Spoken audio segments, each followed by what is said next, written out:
BTC बिसायख'थियाथ' लांगोनायाव सफैखाबाय रायजोफोर। बिनि गेजेरावनो गोबां दान्थे बिदान्थेयाबो सोलिबाय थागासिनो दं। दिनैबो दान्थे बिदान्थेनि लेटेस्ट मोनसे निउस आङो लानानै फैदों। भिडिअखौ जोबजासे नायलां, अब्ला बुजिनो हागोन। आदा सदा नायोब्ला खिन्थु बुजिनो हानाय नङा। दा अलरेडि चन्दन आरो खाम्फाखौहाय डास्टबिनावहाय गारहरखाबाय, बेखौहाय मोनथिनो मोननाय जादों। नैबे भिडिअनि गेजेरजों क्लियार जागोन। किन्तु बे बाथ्राया आं बुंनाय नङा दे, सोरबा सासेया बुंथारदों आरोखि। हयतोबा नोंथांमोना टाइटेलाव नायनानै सोर बुंदों बेखौ एसेब्लाबो हमदांनो हाबाय जानांगौ। दा जोंनियावहाय बेबायदिनो सोलिलांबाय थागोन। ओमफ्राय नैबे भिडिअनि गेजेरजों माखासे जाख्ल'नाय कारापसनखौबो मोनथिनो हागोन रायजोफोर। এইটো প্ৰমোদৰ কথা প্ৰমোদে আমাৰ লগত ফোনত কথা পাতি পেলাই যিখিনি কৈ আছে মোক, খাম্পা আৰু চন্দনক ডাষ্টবিনত অলৰেডি পেলাই দিছে। এইবিলাক কৈ লাভ নাই। স্যাৰ, কালি ৰঞ্জিত বসুমতাৰীয়ে আপোনাক এক প্ৰকাৰ কটাক্ষ কৰি কৈছে আপুনি পিপিএলৰ যোগদান কৰিলে আপোনালৈ এই ফেৰেংগাৰ কথা বাদে, ফেৰেংগা এইবিলাক কথা কোৱাৰ কোনো অধিকাৰেই নাই, মিনিংলেছ। সি যিহেতু ফৰেনাৰ হয়, বিটিচিৰ বাসিন্দা নহয়, ইয়াৰ কথা কিবা মূল্য থাকে নেকি? চাই থাকক ফেৰেংগা যাম্বা, আপুনি এই বিটিচিৰ বাসিন্দা নহয়, মই আৰ্থিক কৰি পেলাই আপোনাক আউট কৰি দিম। স্যাৰ, ভাষণত আপুনি আন এটা কথা কৈছে যে আপুনি নিৰ্মাণ কৰে 3 কোঠাৰ গেষ্ট হাউচ তেওঁলোকে 3 কোটিৰ আমি গেষ্ট হাউচ বনাই, ইহঁতে ৰিপেয়াৰ কৰে 12 কোটিৰ। এটা কি? এইটো নতুন কথা নাকি? আপোনালোকে চাওকচোন, বিটিচি অফিচত যাই পেলাই চাওক। আমি মুঠতে 3 কোটি ওচৰা ওচৰি এই হাউলি গেষ্ট হাউচটো 12 কোটিত ৰিপেয়াৰিং কৰি আছে। আৰু সেই শিলিগুৰিৰ যিটো গেষ্ট হাউচ, সেইটো মানে 3 কোটিৰ অলপ বেছি হ'ব, সেইটো 12 কোটি।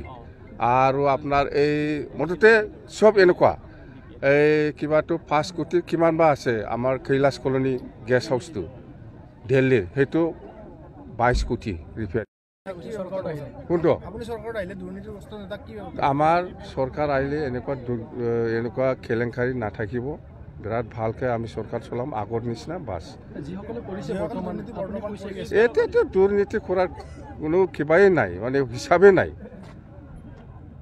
নাই। মানে বিটিচিত যদি 100 টকা আহে, এই 100 টকাৰ ভিতৰত আমি কেনেকৈ মানে মিছা স্কিম দি পেলাই, ভুৱা কিবা একটা দি পেলাই আমি পইচাটো ওলাই পেলাই খাব পাৰি, তাৰ কাৰণেহে ব্যস্ত। কাম কৰাৰ ক্ষেত্ৰত ব্যস্ত নহয়।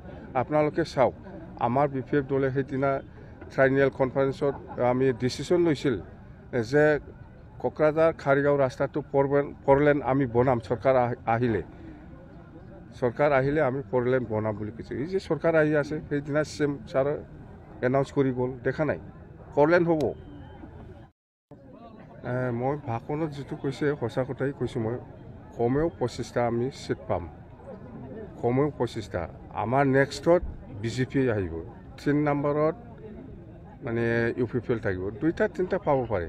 কথাই এইটো প্ৰমোদৰ কথা প্ৰমোদে আমাৰ লগত ফোনত কথা পাতি পেলাই যিখিনি কৈ আছে মোক, খাম্পা আৰু চন্দনক ডাষ্টবিনত অলৰেডি পেলাই দিছে। এইবিলাক কৈ লাভ নাই। স্যাৰ, কালি ৰঞ্জিত বসুমতাৰীয়ে আপোনাক এক প্ৰকাৰ কটাক্ষ কৰি কৈছে আপুনি পিপিএলৰ যোগদান কৰিলে আপোনালৈ এই ফেৰেংগাৰ কথা বাদে, ফেৰেংগা এইবিলাক কথা কোৱাৰ কোনো অধিকাৰেই নাই, মিনিংলেছ।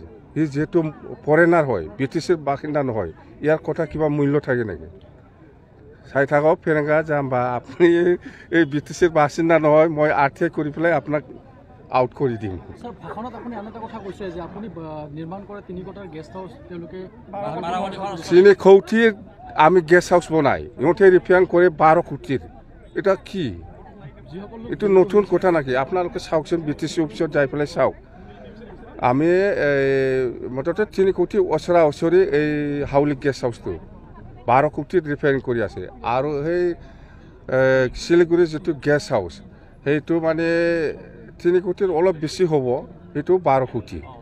আৰু আপোনাৰ এই মুঠতে চব এনেকুৱা এই কিবাটো 5 কোটিৰ কিমান বা আছে। আমাৰ কৈলাশ কলনী গেষ্ট হাউচটো দিল্লীৰ, সেইটো 22 কোটি ৰিপেয়াৰ।